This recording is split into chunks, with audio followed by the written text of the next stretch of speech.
அண்ணன் MRK அவர்கள் மாண்புமிகு அமைச்சர் உரையாற்றுகிற போது திருமாவளவன் ஒரு புரட்சி செய்திருக்கிறார் என்று சொன்னார். அவருக்கு தெரிந்த உண்மை உங்களுக்கு எத்தனை பேருக்கு தெரிந்திருக்கிறது என்று எனக்கு தெரியவில்லை.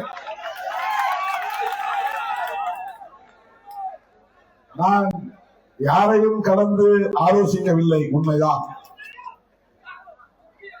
நான் நிற்கப் போகிறேன் என்பதையும் நான் மட்டுமே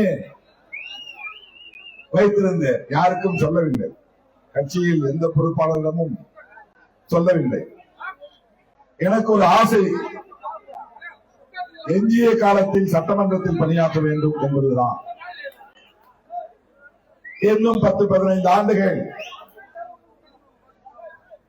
வீரியத்தோடு களப்பணி ஆற்ற முடியும் என்றால் அந்த 10 ஆண்டுகள் சட்டமன்றத்திலிருந்து விளிம்புநிலை மக்களுக்கான குரலை ஒலிக்க வேண்டும், தீவிரமாக அங்கே பணியாற்ற வேண்டும் என்று எனக்கு ஒரு ஆசை.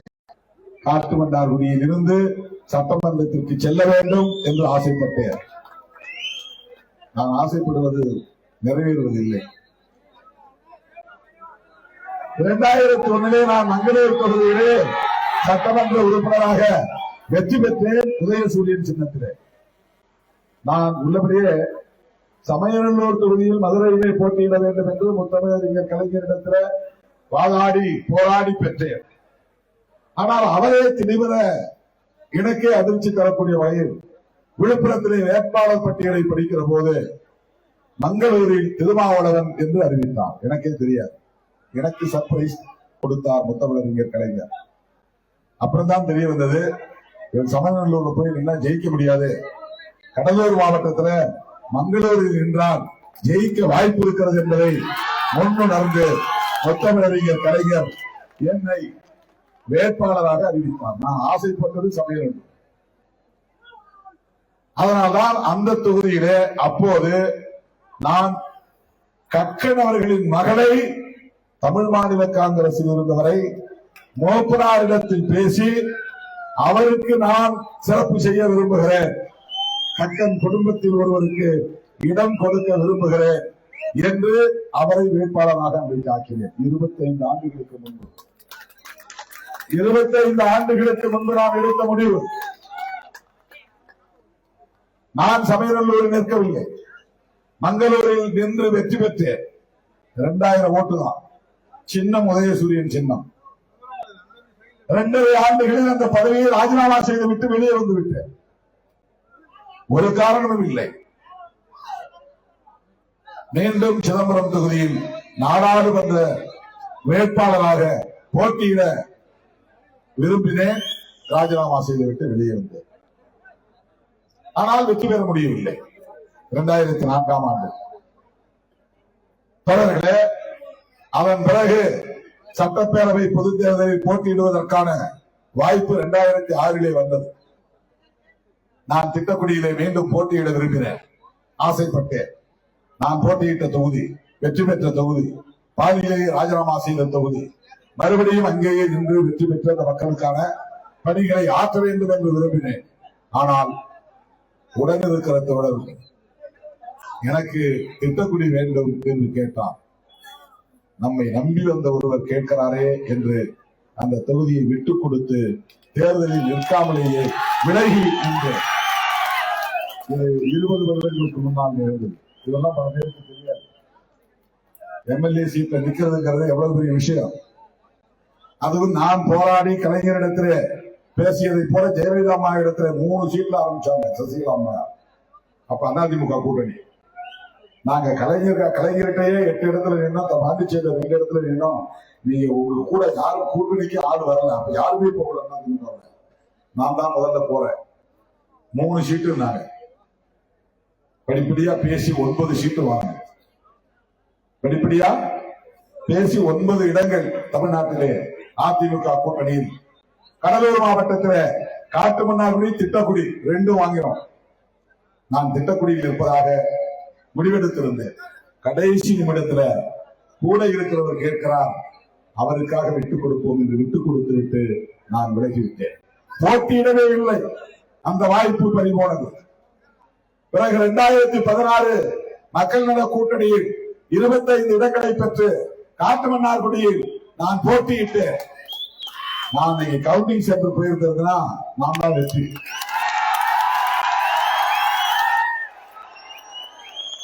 எனக்கு ஒரு அலட்சியம் என்னன்னா, கவுண்டிங் சென்டர்ல போனா தோத்தாலும் நம்ம தம்பிக்கு ஏதாவது பிரச்சனை பண்ணுவாங்க, ஜெயிச்சாலும் பிரச்சனை பண்ணுவாங்க.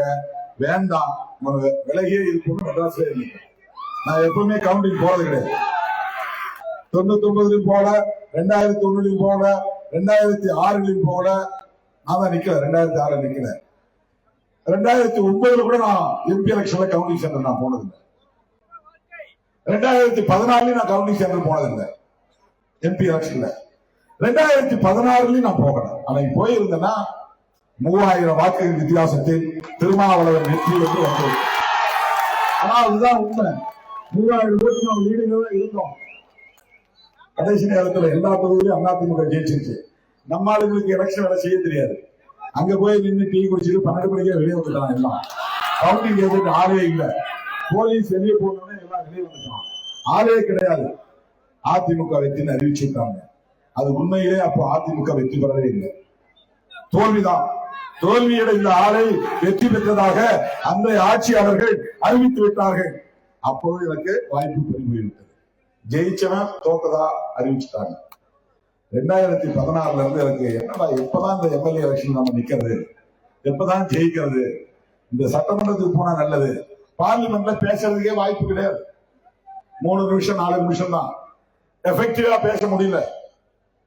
நம்முடைய உண்மையான உணர்வுகளை வெளிப்படுத்த முடியல, உண்மையான ஆவேசத்தை வெளிப்படுத்த முடியல, தேசிய அளவில் மக்களுடைய பிரச்சனைகளை பேச முடியல. ஒரு 10 நிமிஷமாவது கொடுத்தா நான் யாருன்னு காட்ட முடியும். அது கையை கால கட்டி போட்ட மாதிரி இருக்கு, நாக்கை கட்டி போட்ட மாதிரி இருக்கு. எதுவுமே பேச முடியல. பதற்றம், இன்னைக்கும் பதற்றம். 11 வருஷம் ஆச்சு. எழுதிச்சு நின்னா ஐயோ பெல் அடிச்சுவானே, பெல் அடிச்சுவானே, என்ன பேசுறது, என்ன பேசுறது, எதை பேசுறது அப்படிங்கிற பதற்றம். ஆயிரக்கணக்கான மேடைகளில் பேசிய எனக்கு நாடாளுமன்றத்துல 3 நிமிஷத்துக்குள்ள எப்படி பேசுறதுங்கிற பதற்றம். அந்த சிஸ்டத்துக்குள்ள என்ன அக்கஷ்டமாக முடியல. அதனால இந்த முறை நான் யோசிச்சேன். ஆனா நம்முடைய வெற்றி ஒவ்வொரு முறையும் சாதாரண வெற்றி அல்ல. அதற்காக அந்த எம்ஆர்கேபி அவர்களும் எவ்வளவு கீழே இறங்கி வந்து நம்முடைய வெற்றிக்காக களப்பணி ஆற்றினார் என்பதை எந்த காலத்திலும் திருமாவளவன் மறக்க மாட்டார். சிறுத்தைகள் மறக்க மாட்டோம். என்னதான் விசிகே வாக்குகள் லட்சக்கணக்கிலே வந்தாலும் வெற்றி பெறுவதற்கு கூடுதலாக 1.5 லட்சத்திலிருந்து 2 லட்சம் வாக்குகள் தேவைப்படுகின்றன. 4 முனையா 3 முனையா பிரிந்தால் அப்போது இப்ப பாருங்க 5 லட்சம் வாக்குகள் வாங்கும். 5 லட்சம் வாக்குகளும் தலித் வாக்குகளா இருக்க முடியாது தானே. 3 அல்லது 3.5 லட்சம் வாக்குகள் தான். அவ்வளவு நமக்கு 100 விழுக்காடு விழுந்து விடுமா? விழாது. எப்படி கொஞ்சம் போட்டு செதறும். ரெட்டலைக்கு போடுறவங்க போடுவாங்க, காசு வாங்கினதுக்காக. அண்ணனுக்காக 2 ஓட்டு 1 ஓட்டு காசு வாங்கினதுக்காக போடுறவங்க போடுவாங்க. சினிமா கிரீஸ் சில பேருக்கும் அதுக்காக மாறி போடுவாங்க. சில பேருக்கு ஒரு நான் புரட்சிகரமான ஆள், அதனால நான் சாதி பார்த்தெல்லாம் ஓட்டு போட மாட்டேன் அப்படின்னு வேற ஏதாவது கட்சிக்கு ஓட்டு போடுவாங்க. இப்படி எல்லாம் மாறும். இதையெல்லாம் தாண்டி நாம 3 லட்சம் ஓட்டு வாங்கினா கூட எக்ஸ்ட்ரா 2 லட்சம் ஓட்டு வேணுமா வேணாமா? அப்பதானே வெற்றி பெற முடியும். அந்த 2 லட்சம் ஓட்டுல முஸ்லீம் ஓட்டு, கிறிஸ்தவ ஓட்டு போனால் கூட ஒரு 60,000 ஓட்டு 70,000 ஓட்டு மிச்சம் 1.25 லட்சம் ஓட்டு வேணுமா வேணாமா? அல்லது 1 லட்சம் ஓட்டு வேணுமா வேணாமா? அந்த 1 லட்சம் 1.25 லட்சம் ஓட்டை வாங்கி கொடுத்தது அந்த எம்ஆர்கே கூட்டணி கட்சி தோழர்கள். எவ்வளவு விமர்சனங்கள், எவ்வளவு அவதூறுகள். இல்லையா இருந்தாலும் அழைச்சிட்டு வரான், இவருக்கே நாங்க ஓட்டு போடணும், எங்க சமுதாயத்தை எதிரி, எவ்வளவு விமர்சனம், எவ்வளவு அவதூறு. அதையெல்லாம் தாண்டி நீ நினைக்கிற மாதிரி கிடையாது. திருமாவளவன் அப்படிப்பட்ட ஆள் இல்ல, விடுதலை சிறுத்தைகள் அப்படிப்பட்ட இயக்கம் இல்லை. அவர்கள் சமூக நல்லிணக்கத்தை விரும்பக்கூடியவர்கள். அவர்கள் வந்த பிறகுதான் இங்கு திருமாவளவன் என்று சொன்னவர் இந்த வேலையும் இப்போது சொன்னான், நீங்க எல்லாம் பூஜை கொடுக்கணும், யாரும் கவனிக்கல. என்ன புரட்சியாளர்னு சொன்னாரு, அப்போ நீங்க கவனிக்கல. என்ன இந்த பகுதியின் பாதுகாவலர் சொன்னாரு, அப்போ நீங்க கவனிக்கல. தோழர்களே, இந்த பகுதியில் ஒரு சமூக நல்லிணக்கம் நிலவுகிறது என்று சொன்னார் அண்ணன் MRK பன்னீர்செல்வம் அவர்களும் சிறுத்தைகளும் இங்கு சகோதரத்தோடு பழகுவதும் அணுகுவதும் உறவாடுவதும் தான். அவர் எனக்கு உடன்பிறவா அண்ணன், நான் அவருக்கு உடன்பிறவா தம்பி என்ற அடிப்படையில் இந்த உறவு 10-15 ஆண்டுகளாக நீடிக்கிறது. இப்ப மற்ற கட்சி மாவட்ட செயலாளர்லாம் கேட்டா திமுகவுடைய கூட திருமாவளவன் வேணுமானா வேணான்னு கூட சொல்லுவாங்க. ஆனா அண்ணனை கேட்டா அவர் வந்தா எங்களுக்கு வலிமைதான் என்று சொல்லுவாங்க. திமுக மாவட்ட செயலாளர்கள் கூட்டத்தில் எல்லாம் கேள்வி கேட்பாங்க, என்ன விடுதலை சிறுத்தைகள் வச்சுக்கலாமா அப்படின்னு முதலமைச்சர் கேட்பார். ஒரு நாடும் நமக்கு எதிராக அவர் சொன்னதில்லை. அவங்க வேண்டாங்க, அவங்க மேடையை ஏறிட்டு ஆக்கிரமிப்பு பண்ணுவாங்க, கொஞ்சம் கூட இந்த பொறுப்பாளர்கள் கட்டுப்பட மாட்டாங்க, தொண்டர்கள்லாம் கரெக்டா இருப்பாங்க அப்படின்னு சொல்ல மாட்டார். உண்மையில அது இருந்தாலும் கூட இப்ப பாருங்க, மேடையை இவ்வளவு பேர் நீங்க எல்லாம் கட்டுப்பட்டு எதிரில் இருக்கிறீங்க. 500 பேர் என்ன சன் டிவியை காட்ட போறாங்க, புதிய தலைமுறை தொலைக்காட்சியா காட்ட போறாங்க. ஆனா அவங்களுக்கு இப்படி ஆசை பின்னால் நிற்கணும். ஆனால் இந்த தொல்லைகளை எல்லாம் கூட பொருட்படுத்தாமல் விடுதலை சிறுத்தைகளை எதிர்த்து ஒரு நாளும் திமுக மாவட்ட செயலாளர் கூட்டத்தில் அண்ணன் பேசியதாக சார்ந்தது. நம்மை ஏற்றுக்கொள்ளுகிற பக்குவம், நம்மை அரவணைக்கிற பக்குவம், நம்மை ஊக்கப்படுத்துகிற பக்குவம் இந்த கட்சியில் இருக்கிற எல்லா பொறுப்பாளர்கள் பேரும் அவருக்கு தெரியும். கடலூர் மாவட்டம் மட்டும் இல்ல, இப்ப அவரு தருமபுரி வரையிலும் பொறுப்பாளர்.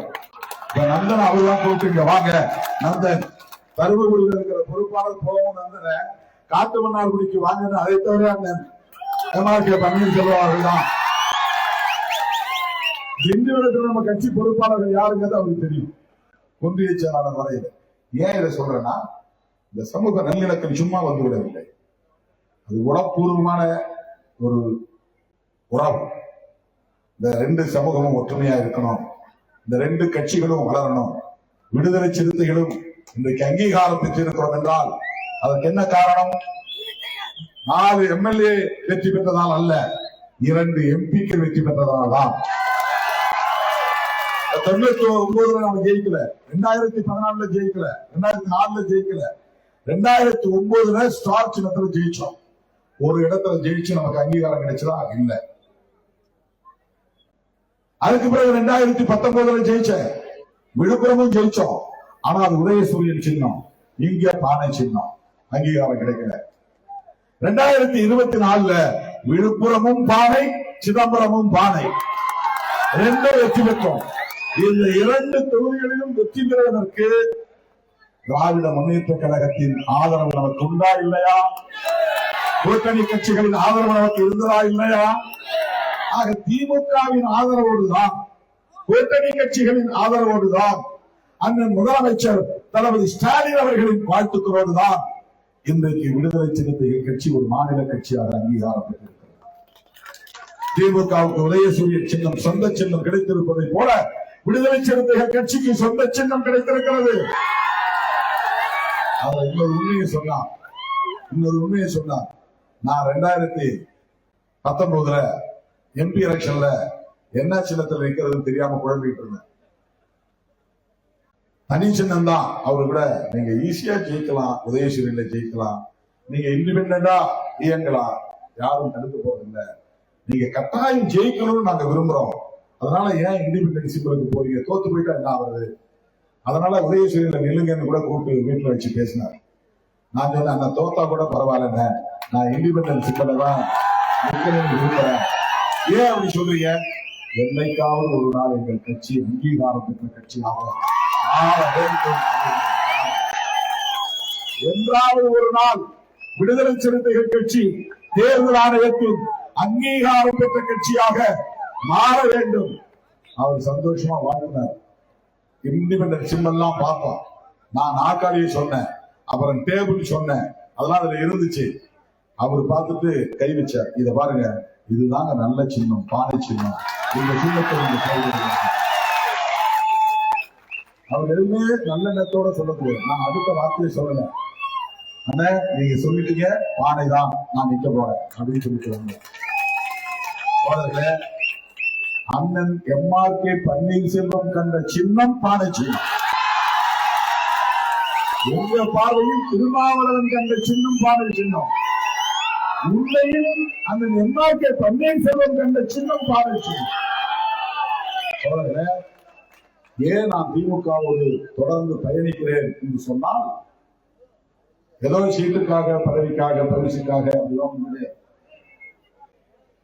அதுதான் என்னுடைய நோக்கமா இருந்திருந்தால் நானும் அடிக்கடி அணி மாறி இருக்க முடியும். இந்த தேர்தல்ல 2 வருஷத்துக்கு முன்னாடியே ஆரம்பிச்சுட்டாங்க. அதுலதான் நம்முடைய தோழர் ஒருவர் வந்தார், வந்த வேகத்தில் வெளியேறினார். அப்போதே அந்த முயற்சி நடந்தது. அதன் பிறகு எத்தனையோ பேர், பெயர் சொல்ல மாட்டேன், பெயர் சொல்லக்கூடாது, எத்தனையோ பேர் தனிப்பட்ட முறையில் வந்து என்னை சந்தித்து ஆசை காட்டி பார்த்தார்கள். மயங்குவேனா என்று மயக்க மாத்திரை கொடுத்து பார்த்தார்கள். எலெக்ஷன் அறிவிச்ச பிறகு கூட ஒரு தோழர் வந்து என்ன பார்க்கிறார், அந்த தரப்பில் இருந்து, வலதுசாரி தரப்பில் இருந்து, இப்ப கூட நீங்க முடிவை மாத்தலாங்க என்ற. இப்ப கூட 8 சீட்டு தான் கையெழுத்து போட்டு வந்த பிறகு இப்ப கூட நீங்க ஆட்டத்தை மாத்தி ஆடலாம் சொன்னார்.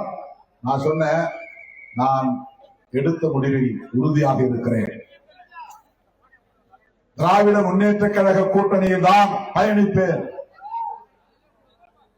8 10 என்பது பிரச்சனை இல்லை, 8 என்பதை நான் தான் முடிவு செய்தேன். முதலமைச்சர் சொல்ற அந்த குழுவுல சொல்லுங்க, நீங்க தேமுதிக அழைச்சு வந்துட்டீங்க, அவங்களுக்கு என்ன தர போறீங்க எனக்கு தெரியாது. வெளியில 10 சொல்றாங்க, அது பத்தி எனக்கு பிரச்சனை இல்லை. ஆனால் உங்களுக்கு நான் நெருக்கடி தரவோ அடம் பிடிக்கவோ விரும்பவில்லை. உங்களோடு பயணிப்பதற்கு ஏற்கனவே முடிவெடுத்து விட்டேன். அதிலிருந்து நான் பின்வாங்க மாட்டேன், வார்த்தை மாற மாட்டேன். நான் முதலமைச்சர் பேசும்போது அண்ணன் கூட இருந்தார், அவர் வீட்டுல இருந்தார். அப்ப நானே சொன்னேன், அண்ணன் வளரதா கொடக்கூடாது, நான் பேச விரும்பல, அடம்பிடிக்க விரும்பல, நேரத்தை இழுத்துட்டு போக விரும்பல, 8 இடத்துல நான் கையெழுத்து போடுறேன் அப்படின்னு சொன்னேன். உடனே எழுதிய கையை குலுக்கி மகிழ்ச்சின்னு சொன்னார். அதை விட இன்னொன்னு சொன்னார், 7 இடம் வாங்கிங்க, ராஜ்யசபா வாங்கிங்க. ராஜ்யசபா நான் சொன்னேன், எனக்கு ராஜ்யசபா வேண்டாங்க, 10 இடம் வேணும். அதுக்காக தான் நான் நேற்று உடன்படாம வந்தேன். எனக்கு ராஜ்யசபா வேண்டாம், இதுல 4 பேருக்கு கூடுதலா நான் வாய்ப்பு கொடுக்க முடியும். 10 இருந்தா இன்னும் 2 பேருக்கு வாய்ப்பு கொடுக்க முடியும். இப்ப என்ன திட்டிட்டு இருக்கிற 2 பேரு அந்த வாய்ப்பு வாங்கியிருப்பாங்க. மேடர் கூட பாவல என்ன திருப்பி வாங்குகிறான். இன்னொரு 2 சீட்டு இருந்திருந்தா அவனுக்கு ஒரு வாய்ப்பு கிடைச்சிருக்கும். இன்னொரு சீட்டு இன்னொருத்தருக்கு யாருக்காவது வாய்ப்பு கிடைச்சிருக்கும். எத்தனையோ பெண்கள், எத்தனையோ தோழர்கள், முன்னணி பொறுப்பாளர்கள் என்ன கரிச்சு கொட்டிட்டு இருக்கிறாங்க, கடுமையா திட்டிட்டு இருக்கிறாங்க. இதெல்லாம் மனசுல வச்சு நான் சீட்டு கூடுதலா கேட்டேன். ராஜ்யசபா வேண்டாம்னு சொல்லிட்டேன், நான் தான் வேண்டாம்னு சொன்னேன், கூடுதலா இடம் வாங்க. ஆனால் 10 வாங்க முடியாது என்பதை உணர்ந்து ராஜ்யசபா இல்லைனாலும் பரவாயில்ல, 8 போதும் நான் கையெழுத்து போட்டேன். இதெல்லாம் உங்களுக்கு தெரியும்.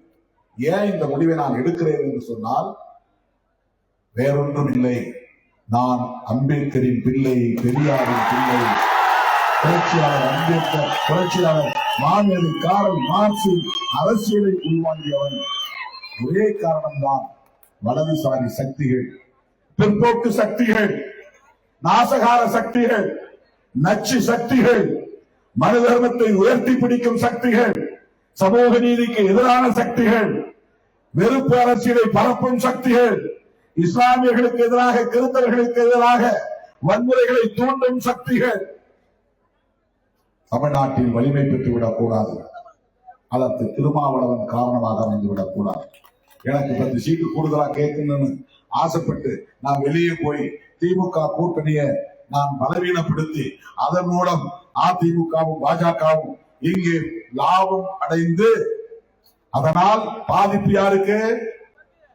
எனக்கு பாதிப்பு இல்லாமல் இருக்கலாம், நான் கூடுதலாக இடம் வாங்கி இருக்கலாம், அதிலே நான் கூடுதலாக பல பேருக்கு வாய்ப்பு தரலாம், அதிலே சில பேர் வெற்றி பெறலாம். அந்த தற்காலிக லாபத்தை நான் கருத்தில் கொள்ளவில்லை. அதிமுகவும் பாஜகவும் இங்கே வலிமை பெற்று அதன் மூலம் தமிழுக்கு ஆபத்து, தமிழர்களுக்கு ஆபத்து, தமிழ்நாட்டுக்கு ஆபத்து என்கிற நிலையை திருமாவளவன் ஒருபோதும் ஏற்படுத்த மாட்டான். அதற்கு நான் இடம் கொடுக்க மாட்டேன், அதற்கு நான் இடம் கொடுக்க மாட்டேன். பாஜக சராசரியான ஒரு அரசியல் கட்சி இல்லை, அது பெரியாரை ஏற்காத கட்சி, புரட்சியாளர் அம்பேத்கரின் கருத்தியலை மதிக்காத கட்சி, மார்க்சியத்தை நக்சலிசம் என்று சொல்லுகிற கட்சி, கம்யூனிஸ்டுகளை அழிக்க வேண்டும் என்று துடிக்கிற கட்சி, திராவிட அரசியலையே சிதைக்க வேண்டும், கழகங்கள் இல்லாத தமிழகம் என்று முழங்குகிற கட்சி, திமுகவையும் அதிமுகவையும் ஒழிக்க வேண்டும் என்று எண்ணுகிற கட்சி, அண்ணா பேசிய இருமொழி கொள்கையை ஏற்காத கட்சி, அண்ணா முன்மொழிந்த மாநில சுயாட்சியை ஏற்றுக்கொள்ளாத கட்சி, நம்மை எல்லாம் மனிதர்களாய் தலைவர் வைத்த நம்முடைய மகத்தான தலைவர் புரட்சியாளர் அம்பேத்கர் அவர்கள் வகுத்தளித்திருக்கிற அரசமைப்பு சட்டத்தில் உயிர்மூச்சு கோட்பாடுகளை ஏற்காத கட்சி. என்ன உயிர்மூச்சு கோட்பாடு? பல இருக்கு, அதுல முக்கியமானது மதச்சார்பின்மை, செக்யூலரிசம். பிஜேபி செக்யூலரிசத்தை ஏற்றுக்கொண்டு வா, மதசார்பின்மை என்கிற அரசியலை ஏற்றுக்கொள்ளுகிற கட்சியாது. புளூரலிசம், பன்மைத்துவம். எத்தனை மதங்களும் இருக்கலாம், எத்தனை சாதிகளும் இருக்கலாம், எத்தனை மொழிகளும் இருக்கலாம், எத்தனை கடவுள்களும் இருக்கலாம், அது மக்கள் விருப்பம், அது பிற்போக்கோ முற்போக்கோ. அந்த பன்மைத்துவத்தை அனுமதிப்பது அரசமைப்பு சட்டத்தின் கோட்பாடு. அரசு மதம் சார்ந்து இருக்கக்கூடாது, மக்கள் மதம் சார்ந்து இருக்கலாம், எந்த மதத்தையும் சார்ந்து இருக்கலாம், எந்த கடவுளையும் கும்பிடலாம், அல்லாவை கும்பிடலாம், விக்கிரகத்தை கும்பிடலாம், அது மக்கள் முடிவு, மக்கள் விருப்பம், மக்கள் உரிமை. இதுதான் புரட்சியாளர் அம்பேத்கர் எழுதிய அரசமைப்பு சட்டத்தில் மதச்சார்பின்மை கோட்பாடு. ஆனால் பிஜேபி என்ன சொல்லுகிறது?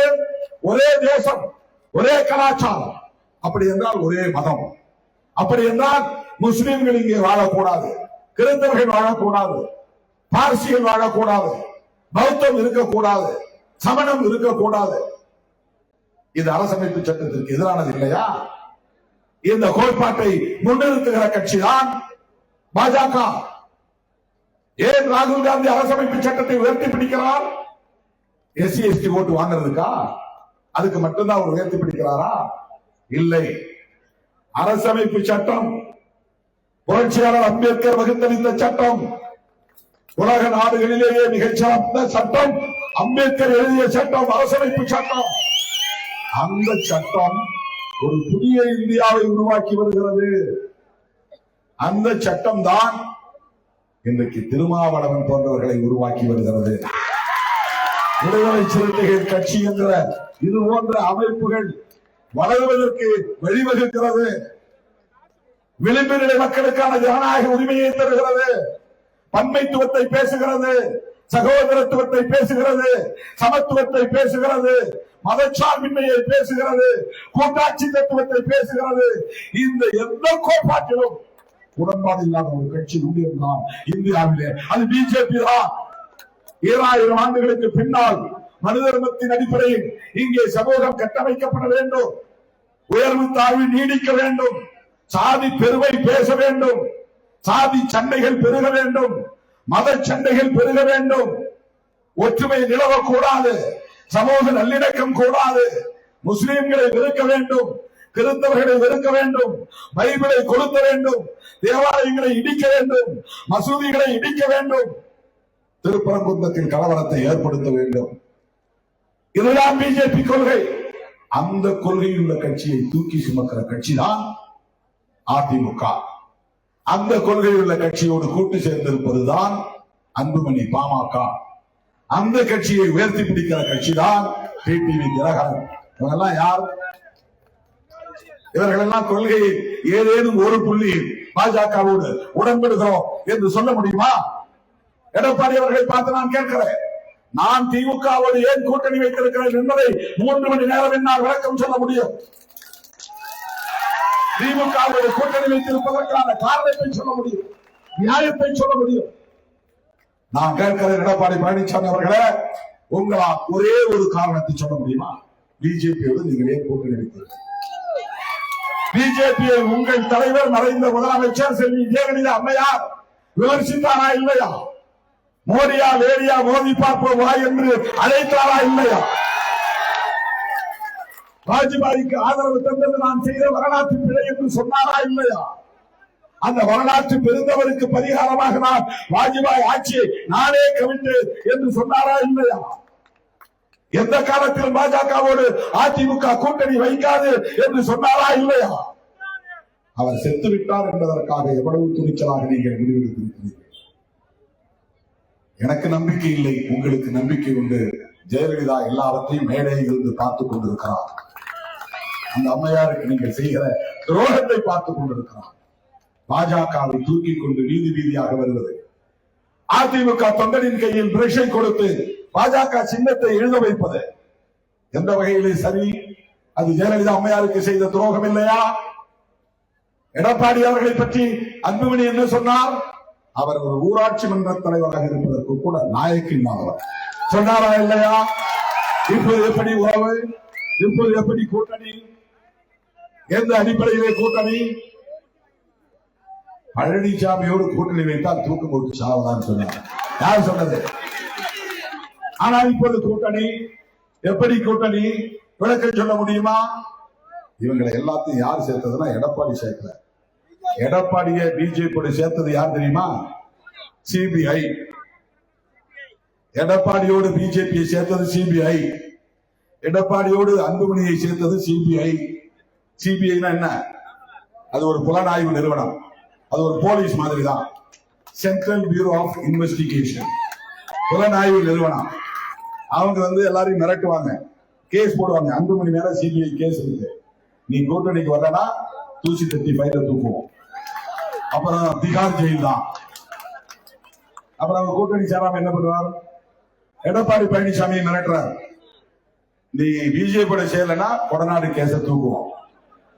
அப்புறம் நீங்க சென்ட்ரல் ஜெயில் தான், வேலூரா கோயம்புத்தூரா முடிவு பண்ணிருக்கீங்க. மிரட்டல்.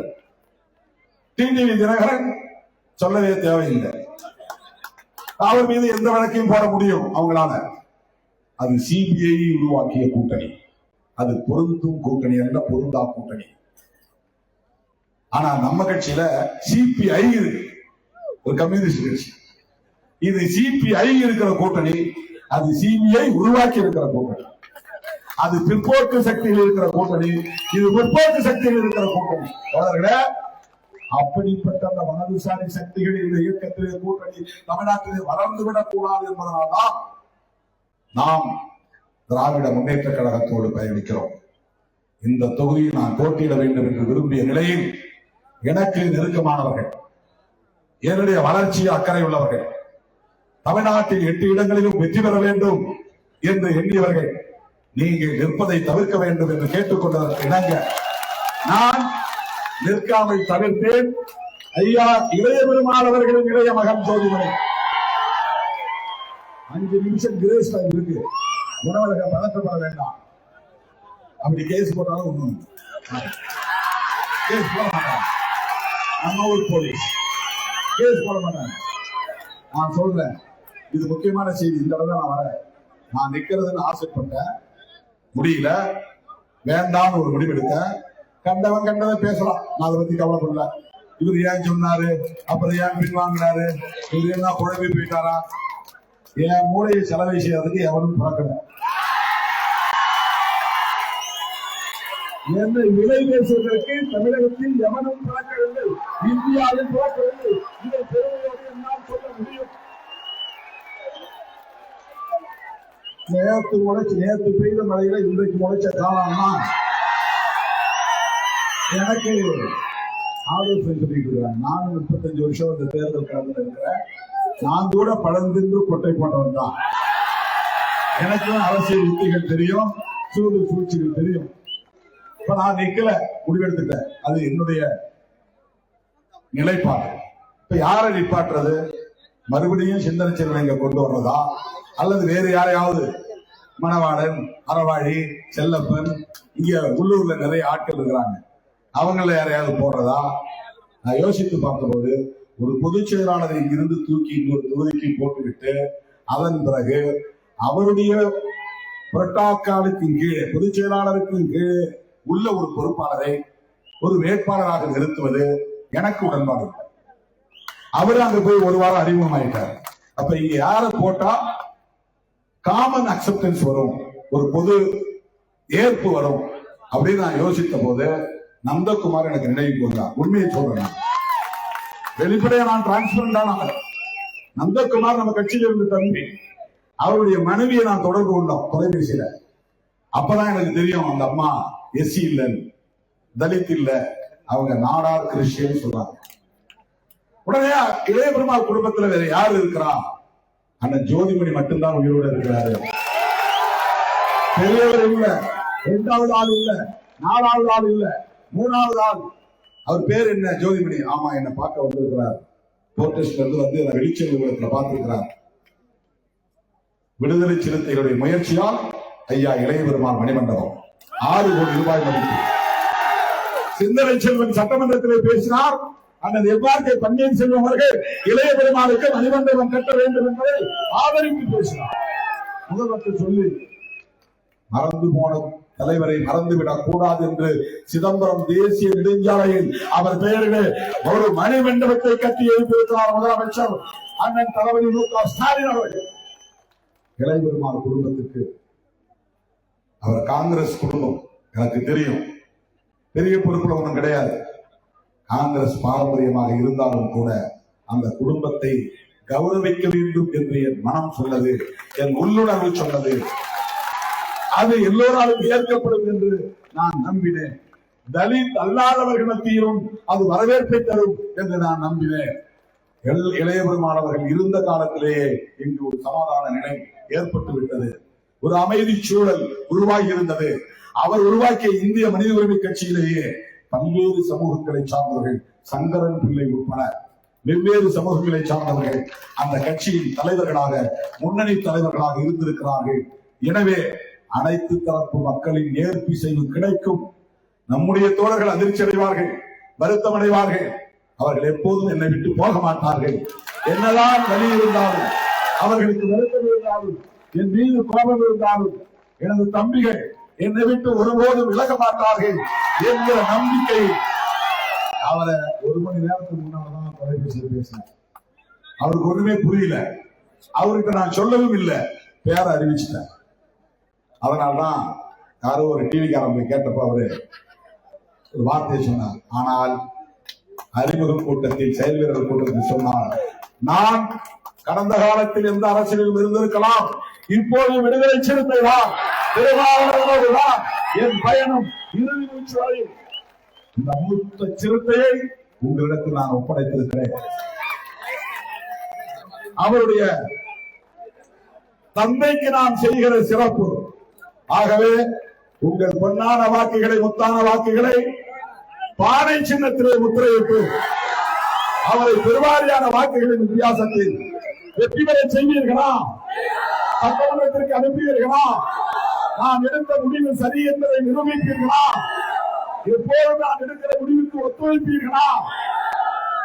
அண்ணனுக்கு திரும்பி பாடிய உதயசூரியன் நம்முடைய ஐயாவுக்கு காட்டுமன்னார் குடியிலே பானை சின்னம், நமது சின்னம், நமது சின்னம், வெற்றியின் சின்னம், மறைந்த ஐயா இளைய பெருமானவர்களின் சின்னம், அண்ணன் எம்ஆர்கேபி கந்த சின்னம், விடுதலை சிறுத்தைகளின் சின்னம்.